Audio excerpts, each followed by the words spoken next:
What's happening, gang? It's your boy Retro back again with another reaction video. Yeah. Today we got another huge update. Now you guys can probably already tell it is going down. Just by that title alone, you guys are definitely gonna want to see this one. We now have Chicago residents outraged, calling for the removal and arrest of Mayor Brandon Johnson after it was just revealed that he wasted the entire city budget on illegal migrants. Guys, I'm excited to get to this one, so we're not straight into it. All I ask that you please hit that like button and hit that subscribe button for your boy.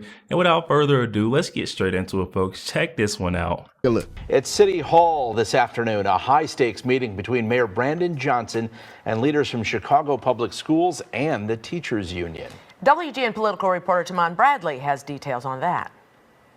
Good evening. With the Chicago Teachers Union having taken the necessary legal steps to hold a strike vote, the mayor summoned all the key CPS players to his office today to try to work out a deal.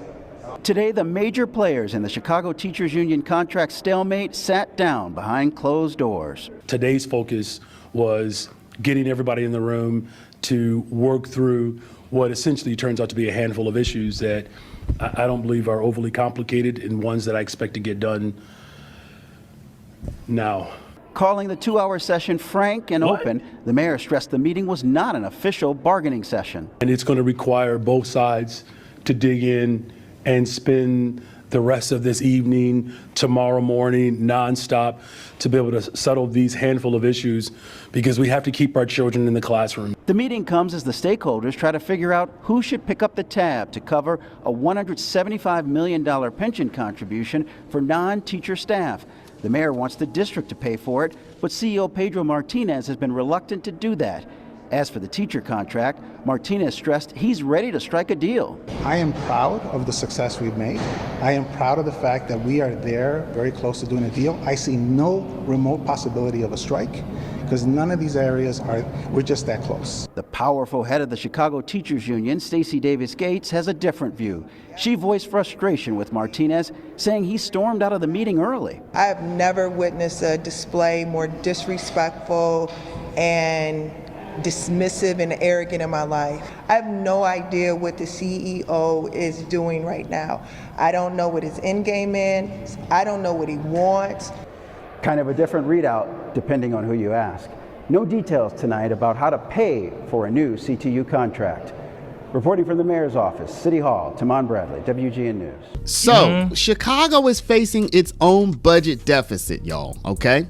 Chicago is facing its own deficit. It's taking out an $800 million loan that it's going to be paying back over infinity years. It's going to pay back over $2 billion. Okay, people are saying, look, you're putting my children's children in debt with this loan. Okay, and why? Again, part of the reason is because of how they've spent the money that they've already had. Right? Bingo, guys. This could have all been simply avoided, but no. Mayor Brandon Johnson was steadfast on his mission to protect, fund, house, and feed these illegal migrants, spending over $2 billion in those efforts itself. I mean, come on, y'all. Again, part of the reason is because of how they've spent the money that they've already had, right? They have these policies like the welcoming city policy where they're paying for people's food, shelter, people that the federal government wants to literally get out of the country. Just think about that. They're hiding. I'm not going to say hiding, but you could say hiding people. Now, at a recent press conference, some of the reporters asked Mayor Johnson, like, look, okay, you're supposed to get this $175 million from Chicago Public Schools, but what is your contingency plan? Like, what if they don't send it? Y'all have to see how Mayor Johnson handles this. Now, let me give Mayor Johnson all the credit. First of all, I'm not a Chicago resident, so I'm just outside looking in. I'm interested in this because it's an outgrowth of the migrant crisis and what I consider to be untenable policies of how you relate to people that the federal government wants to kick out of the country. That's just personally. I think everybody should be taken care of. I don't have a better solution, y'all, frankly. You know, people show up at your doorstep. You don't want to let them starve. You don't want to let them sleep out in the cold. I do not have a better solution. So I'm saying there is a better solution. Stop harboring these illegal migrants. Allow ICE to do their job. Tom Homan has said it many times. These folks, these sanctuary cities, think they're above the law. They're going against direct orders from our federal government and our president, Donald Trump. I mean, come on, you guys. It's all right there in front of us. It's a simple solution, but they keep ignoring it. Say they've got another way. Let's see your other way, Brandon. You don't want to let them sleep out in the cold. I do not have a better solution. So I'm saying that right now. All right. I'm putting that out there. I don't know what you're supposed to do. I just know that you should put first the people who voted you in, who are paying taxes, who you are responsible to. How do you do that? I don't know. Okay. I'm just going to say it. But anyway, y'all, take a look at how Mayor Johnson responds to these very legitimate questions. And frankly, y'all, he calls on the name of the Lord. Okay. He's going to invoke the Lord in his governing policies, y'all. This is just, you have to see it to believe it. Let's get into it. What happens if the CPS and school board, they don't send that payment, the $175 million reimbursement to the city? Then By March 30th or March 31st, the deadline. What happens? I want to believe that the CEO did not come before the city council and lie to them. I want to believe that. But logistically, I hate to press this, but logistically, You don't have to what hate. I'm happened? just saying that he gave the city council his word. Sure, I know, Mayor, but So what you will want happen me if we to? don't So get you it? want me to answer that if the CEO lied to the city council, what's the contingency plan around someone being dishonest? Call on the name of Jesus. Mayor, I know you're sort of addressing his. Call on the name of Jesus. This is who you guys voted in. What's the contingency plan around someone being dishonest? Call on the name of Jesus. Okay. Mayor, I know you're sort of addressing his, but let me follow up and just double down on this question. We're hearing from some alders that the city's budget will come on balance if you don't get this $175 million. You got to do something. And if from the public hearings, CPS decides to put their $139 million towards the contracts, Chicago's $175 million in the hole. I mean, something's got to happen. So what do? I mean, you go to the school board and ask them to take out a loan or something? I think that's illegal. But I mean, you've got to do something to make up the hole. Well, look, I'm not going to, go down a hallway or into a closet and discussing hypotheticals. He made a promise to city council. And so it's incumbent upon him to keep to his word. If he doesn't, what if he doesn't? I mean, you've got a couple of weeks, and there is a significant dollar figure here that's going to have to be dealt with your budget if they don't come through with the money.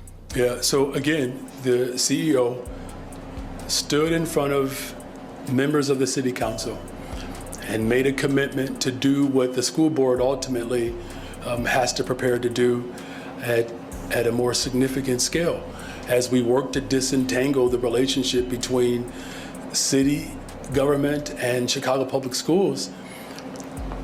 The CEO's responsibility to make sure that the retirement is secure for the workers of the Chicago Public Schools, that is their responsibility, and that's going to continue to be a growth, because eventually in a couple of years there will be full disentanglement.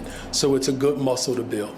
Forgive me, Mayor, but I mean, that doesn't answer the question of what the city will do if the CEO does not come through with that money. I mean, maybe he promised it, but that doesn't change the situation if they don't come through and pay it. Well, look, as I've said repeatedly, and our chairman of the budget committee has made it very clear that you're asking us what we're going to do if someone goes back on their word. That's what your question is. And what we're saying is that he gave his word. And so if you're asking me to guess if someone is going to go back on their word, I understand you feel like that's not answering the questions. But what I'm simply saying is you're asking me to answer a question about whether or not someone is telling the truth. Do you have contingency plans? I guess that's What is your plan B? Well, I mean, look, there's no secret that there are challenges that budgets are experiencing all over the country. What's most important in this moment is our budget chair, along with our education chair, have spoken directly to the CEO. And the CEO gave this body his word that he was going to do his job. And so we fully expect the CEO to hold to his word, especially to the people that he made the promise to. Thank you all very much. Yo, there we have it, guys. Chicago is still in absolute shambles. I think we found Kamala Harris's true husband. It's not Doug Emhoff. It's this guy right here, Mr. Word Salad. I mean, come on. Even the reporter called him on his stuff, saying all that long-winded response for nothing. You didn't give me anything. There was no answer there. I would like to know, what is your contingency plan? What is your plan B if you're not able to get the funding through this CEO? You see, Brandon Johnson is just never, it really blows my mind. He's never taken accountability one time.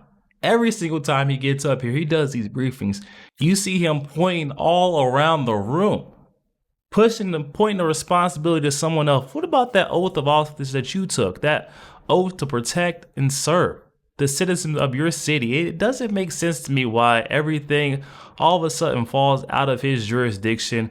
Nothing's his responsibility, or it's never his fault. Blows my mind, guys. Who is electing these officials in? I bet the residents of Chicago will be doing their research on the next candidate, because boy, is this guy giving them a run for their money, or should I say running away with their money, guys. But definitely hop in the comment section. Let me know your thoughts. Also, make sure you guys hit that like button and hit that subscribe button if you'd enjoy more content like this. I'll catch y'all on the next one.